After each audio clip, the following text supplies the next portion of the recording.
আসসালামু আলাইকুম রহমতুল্লাহি ওয়া বারাকাতুহু। লাখ টাকা দান খায় ১ টাকা ছাগলে, একটা প্রবাদ আছে। আপনারা জানেন যে আপনারা হচ্ছে লাখ টাকা দামের সোফা অনেকে ইউজ করে। সোফাটা হচ্ছে নরমালি হচ্ছে অনেক শখের। ঠিক আছে? আমি হচ্ছে আপনাদেরকে একটু বসে বলি। সোফাটা হচ্ছে অনেকে শখের, হ্যাঁ?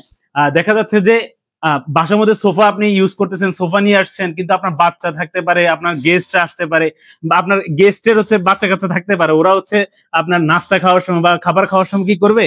এই সোফাটার উপরে খাবার ভুলবশত ফেলে দিবে। এখন এটা তো আর আপনি তাদেরকে বলতে পারবেন না যে বাবা তুমি ফালাইও না, বা বলা সম্ভব না। সো আপনাকে কি করতে হবে? আপনার সোফার প্রোটেকশনের জন্য কাজ করতে হবে আপনাকেই। ঠিক আছে? সো আপনি হচ্ছে নিজ থেকেই আপনার সোফার জন্য প্রোটেকশনটা কিভাবে করবেন সেটা সলিউশনটা দিচ্ছি হচ্ছে আমরা আরামের বালিশ। আমরা আরামের বালিশ দিচ্ছি হচ্ছে ৩ ক্যাটাগরি ফার্নিচার কভার, যেটা হচ্ছে টার্কিশ ফার্নিচার কভার, তারপর হচ্ছে চায়না ম্যাজিক প্রিন্টের কভার, তারপর হচ্ছে আমাদের কোরিয়ান ভেলভেট এবং হচ্ছে আপনার হানিকম কভারটা। সো আমরা কিন্তু আপনাদেরকে দীর্ঘদিন যাবত আমরা আপনাদেরকে ফার্নিচার কভারটা প্রোভাইড করে আসছি, যাতে আপনারা আমাদের কাছ থেকে কভার নিয়ে আপনার ফার্নিচারের জন্য খুব সুন্দর করে একটা প্রোটেকশন হিসাবে হচ্ছে আপনি আপনার ফার্নিচারটাকে ঢেকে রাখতে পারেন।